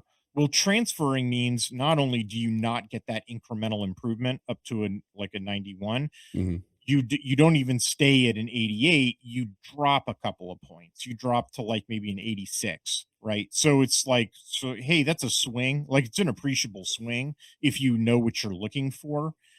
But compared to what you would be if there's two starters or three starters where it's like down to the 70s, like, oh Mhm. man, you can get away with it. And if you're taking a guy who's like a really high value to start out with, Mhm. so it's like, oh, that guy was in his 90s and he got knocked down to, well, still in his 90s. Like, okay, that could Worth be a it. better solution. So Jordan Seaton, the left Mhm. tackle out of Colorado, who like Oregon wanted, right? Like he was the guy who got away, Mhm. right? Uh, that guy's a high enough value, and Oregon needs probably needs help at tackle. Um, yeah, okay, pull the trigger on Seaton. Yeah. But Makes sense. then but then nobody else. Mhm. Okay, learn your lesson, okay, guys? Like nobody else. Sounds about right. And the second half of this question, which I think a lot of people will be interested in, any overall thoughts on Dylan Raiola, his improvement in year 2 and play style fit to Oregon's offense? Well, with the exception of the mobility stuff, which I haven't Nebraska's the only team in the Big Ten that Oregon hasn't played yet. But it's actually Interesting. kind of funny. Yeah, they've played everybody else, but Nebraska 2 years running hasn't played them. So I actually just haven't. Uh, I, I watched all of their tape in 24, but I haven't watched their 25 tape, and then he got hurt. So what I know is their offensive tackles just suck, just were terrible these two Mhm. years. And so he was constantly having to deal with problems, like constant pressure, just constant. Like the occasional times that I did watch them, I mean, just comical. Like if you thought Oregon's like offensive tackle situation was bad, the Nebraska's made Oregon's look like superheroes, dude. I mean, like there's this metaphor that we use for offensive linemen, like turnstiles, Mhm. like, oh, they were like human turnstiles out there. Like literal turnstiles would have protected better than these Nebraska offensive tackles. Like it takes you a second to get through a turnstile, Yeah. like when you go to the subway or whatever. Like Turnstile's made of these, Sometimes the metal. reader doesn't work.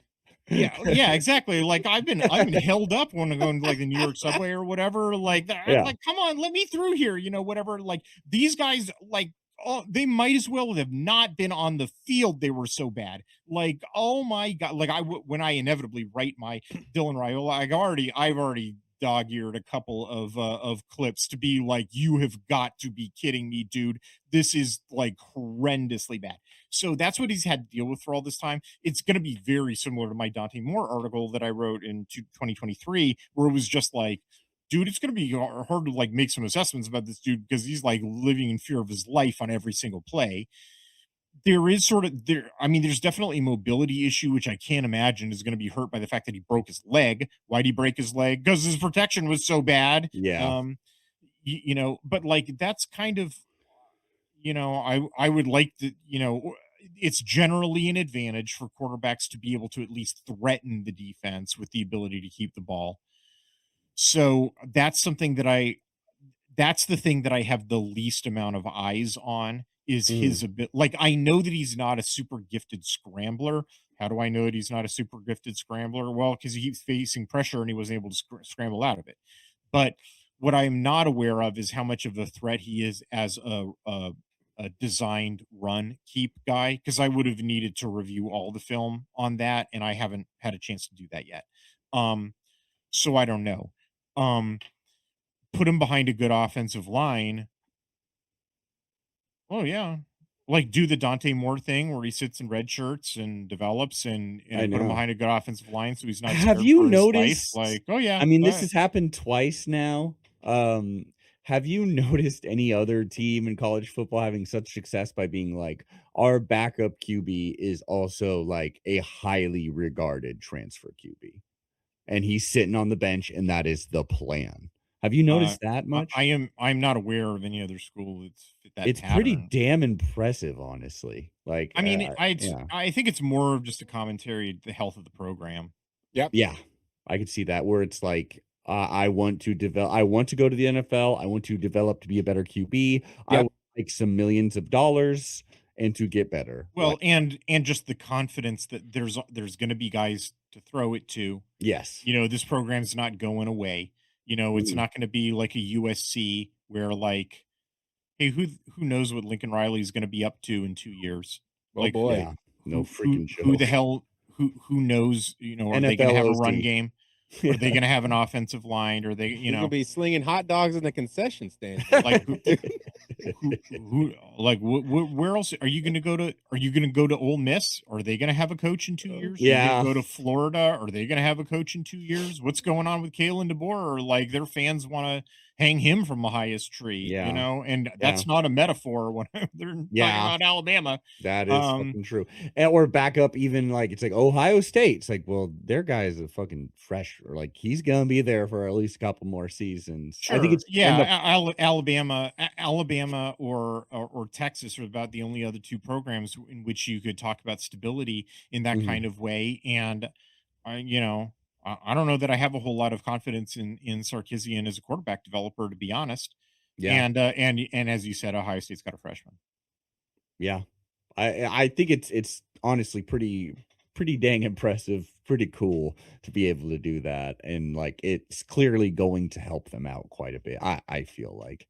Let's see. A lot of these are kind of similar at this point, but this one says something nice about us, so we're going to this one. Sir Smooch a lot. That's a cute one. Sir Smooch a lot. Were there any noticeable inconsistencies in pass efficiency when we were denied our starting running backs against Indiana? Was passing game significantly different against Indiana in the playoff versus regular season? Speaking of regular season, any intriguing trends or anomalies in our passing game? Many thanks to Quack 12 and ATQ. That is a really intriguing question. Did the the you threw me a twist there at the in your first question about whether the running back situation affected the passing efficiency Mm, situation in the like I'm not sure that I can draw a line there. I can mm, definitely say that the passing efficiency was impacted during the playoff run, yeah. but the easiest line to draw is simply because the pocket was getting creased. Yeah. Yeah. If Uh Whittington was in there for more pass blocking, would that have drastically affected Yeah, something oh, or I'm not sure. Like I Mhm. kind of doubt it. Or Davison. You know, Yeah, oh, yeah. I'm I'm not really sure. I think the primary thing that affects the passing, or that where there was a deleterious effect on the passing efficiency more than expected, was, or more than what my expectation was that I didn't think that Indiana's simulated pressures were that tough to crack. Like Mm, I felt like I had most of them cracked from my film review. Like I had 10 days to do the Indiana film review. And I felt like I had most of their tells figured out. Um like when they line up two guys, two DTs tight like this, that it's going to be Hardy coming through that gap. When they have Landino moved over there, that it's going to be the wide side guy. When they have Bones Jones over there, he's going to bluff, and it's going to be the tackle coming in for a loop. Like I I didn't, you know, hey, look, I mean, I'm watching tape from the comfort of my study. It's not guys Right. breathing down my neck Right. with, 40,000 You don't have Indiana fans this, screaming at yeah, me. it's a I different know. kind of pressure they might be dealing And with the in the other day to thing, like day. every coach will tell you the same thing. It's an old line in coaching for a reason. It's not what you know, it's what you can teach and what you can get your guys to execute. Right. Mm. So like the fact that, it maybe it was, hey, it probably was the case that Oregon's coaches understood what Indiana's sim packages were going to be, but um there's a communication problem in getting Oregon's offensive line to recognize and react to them, And and recognize an therefore, instantaneous time, like right, in Right. gameplay. Yeah. Right. right, exactly. So, this maybe not necessarily an indictment of how smart they are in recognizing those packages, but like, hey, how do you install, that? I don't know. I'm not a coach. I don't know how that process goes. I don't know if it is an indictment or not. Maybe that is a reasonable thing to expect, and Oregon failed, and I should be mad at them. Maybe it's not a reasonable thing to expect, and I should let them off the hook. I honestly don't know. Um, but I can tell you from watching that tape, and Tristan, did the film review, and he came to the same conclusion, was that is the primary thing, was that Indiana was throwing sims at them, and Oregon just did an absolute Oregon's protection was very poor at dealing with them. Mm. Part of that is because Oregon's offensive line is just poor, period, or below Oregon standard, and part of it is because Indiana's sims were uh, unusual in a way that Oregon couldn't just do their default blocking plan for. They would have had to had something installed, and that installation was not accomplished. Whether a running back would have, helped out, like a beefier running back, it wasn't that the running backs were getting run over. But the other aspect of the passing efficiency detriment was, I think, schematic, and it was not. Here's where I would have chosen something different. And unlike what I was saying about the defense with Tosh Lapoi's choice, I feel a little more confident in saying I think my choice would have been better than Stein's choice. Stein made basically the same choice the second time around against Indiana that he did the first time around, which was single read, quick passing, often to the boundary, which is, oh man, does that play right into Indiana's hands? Like Uh-huh. that's what they want you to do. Uh-huh. Like, and I mean, they will leave guys open to the field. Like the correct solution against Indiana is like if you need to blindfold your quarterback so that he has to throw on faith, when Obi-Wan puts the shield helmet on Luke's head and Of puts the blast course. shield down so that he can't even see the probe droid, and just says do it by feeling. Just feel Yep. that your wide receiver is open and throw it to him based on your instincts. Like if that's what you have to do, like do it, man, because that dude's going to be open. I promise you.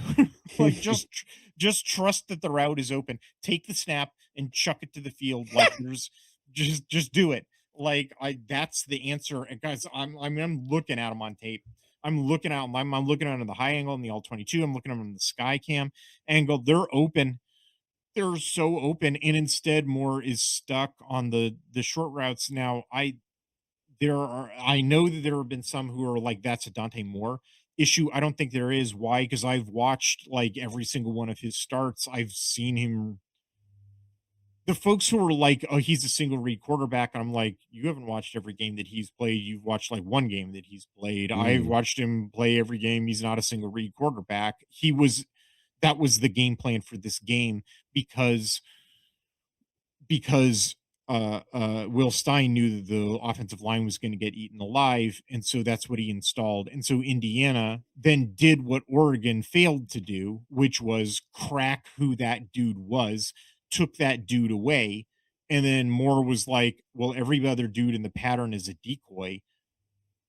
Oh, what am I supposed to do?" Right? Mhm. And the answer was to give him better plays. Just like that was the answer in the first Indiana game, and Stein didn't do it, and it's why I was mad at Stein. It was just like, just like I was mad at Moorhead and Cristobal in 2021 when they got the replay against Utah and they trotted out the same playbook. And I was like, well, I guess who's I know whose foot is out the door. If you trot out the same game plan that got your butt kicked the last time. Yep. Hell yeah. We only got one last question, enough time for one last question, but we mainly answered all these, I would say, because many questions on the O-line, many questions about Dante Moore, many questions about the play calling decisions. But this one I really liked. Churn it like you burn it. That's right. Churn it like you burn it asks, I would like to know if Hith has had a chance to review of the film from our incoming transfers. How does he feel about the group of transfers that Lanning has brought in? Either, I'm sure you haven't done as in depth as you will be, which listeners and watchers should be going to Addicted to Quack to review these when they come up. But yeah, any thoughts on this incoming class so far? What I have not I have acquired all of the film, which that was a close run thing. Like there's a dude from Yale. It took some doing, but I have acquired all of the film. No one's going to give me any difficulty. But I've had some trouble in Hythloday on this. I've had some trouble in the past. But one of actually the things I've been doing in recent years has been acquiring film, like sort of like esoteric film, that just for the purposes of trading, like cigarettes in prison. And yeah, it came in handy because I was able to trade some of that stuff with a collector who had the Yale film that I needed. Yeah, fun. Just like trading dead tapes, baby. Yeah. So I have all the film, but I haven't watched it, or I haven't watched all of it yet. And Oregon may still take more transfers, and if they do, right. it could change what my film watching schedule is. So what I've done is I've done the preliminary workup, so I have sort of like the statistical background, and that's relevant because I need to know in order to do differential testing, right? So like when you were on the field, did you improve the defense? That sort of thing. Right. But beyond that, like, no, I need to watch the tape yet, and I'm not that fast, guys. Like these articles are, they're gonna come out over the course of a couple of months, and like, gives us something to look forward to. Yeah, it's gonna be a great summer break. I think it's not gonna be over summer. It's like February, March, that sort of period of time, and then I get it's the summer previews of Big Ten teams is what I do over the summer. Right. But like, oh yeah, no, it takes time to watch. I mean, some of these guys are like, it's like 2 years of film. Like they got a dude who's you spent a year at Florida and then a year at North Carolina. I think that's what it was. I know I had to acquire North Carolina and Florida film and Clemson film. Like they got this other dude who they like 1 year he was a defensive end and another year he was a tight end. And so I was like, well, I'll get both years and I'll watch them in both capacities. Like, it's like there's a lot of film I got to watch. Okay, guys, like because like I don't have a crystal ball. I can't. We did, but he left. I can't say exactly how guys are gonna like. I don't have the benefit of watching the 2026 season to know how dudes are going to be used and then go back in time to advise myself in February of 2025 to say, okay, knowing that, just watch this dude and just in that capacity.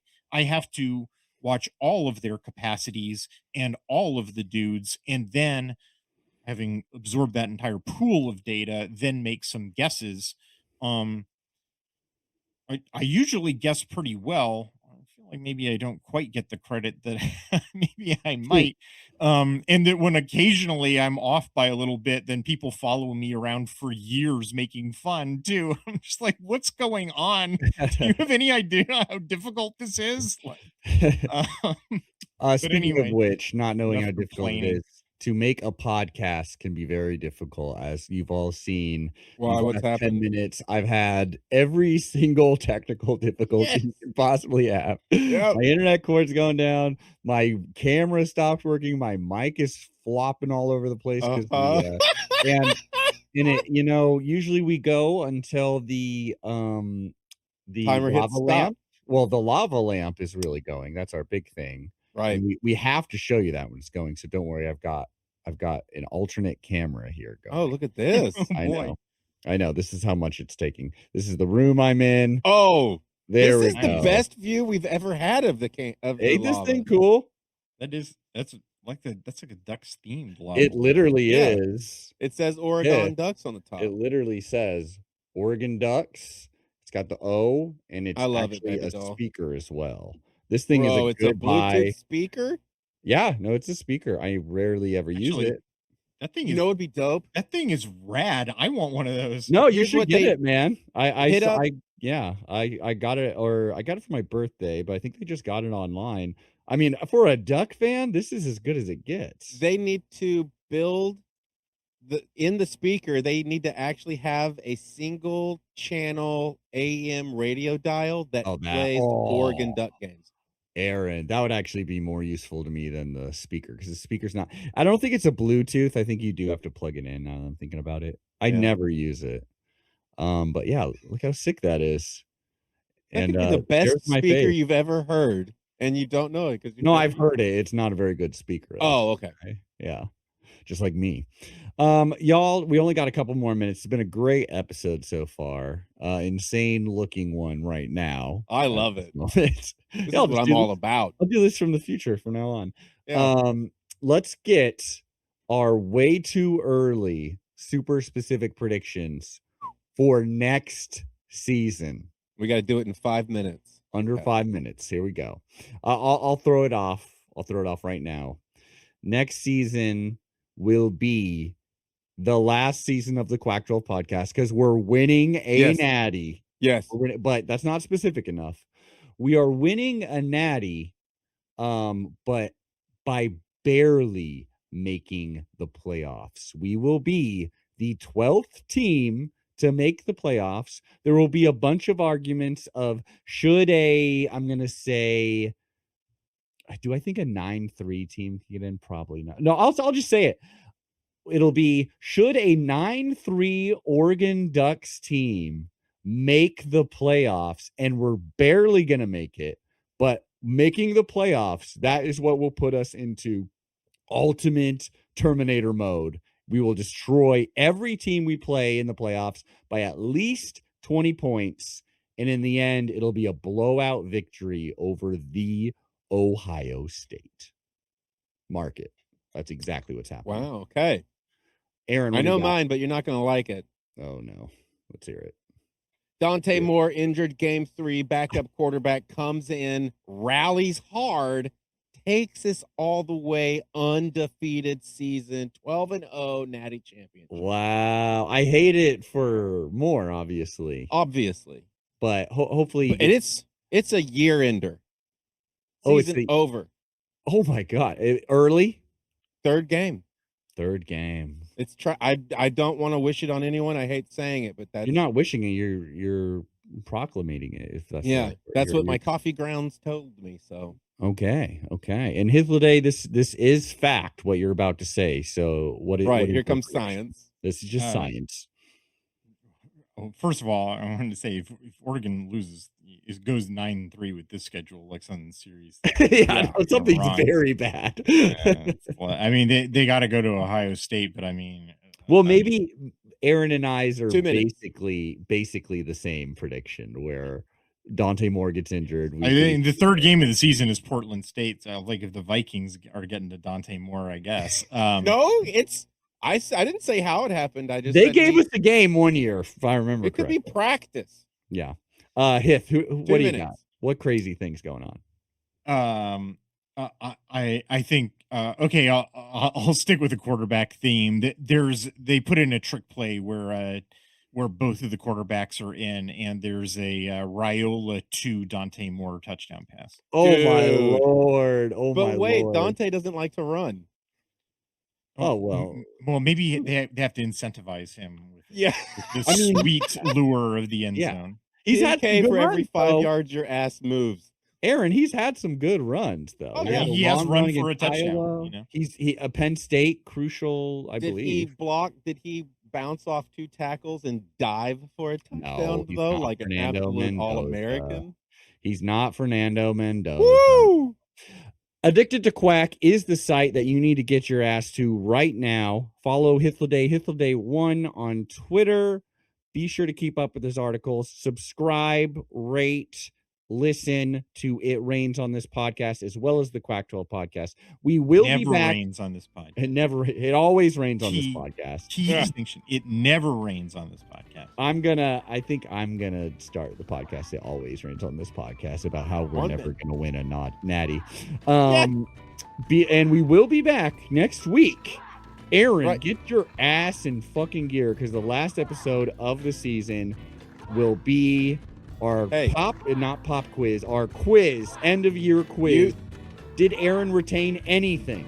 You told me to study. That's what I did. I was prepared this week to take it to the house, but then you should get an A. Scared of me. We're doing Oregon Duck history. We're doing this season Oregon Duck specifics.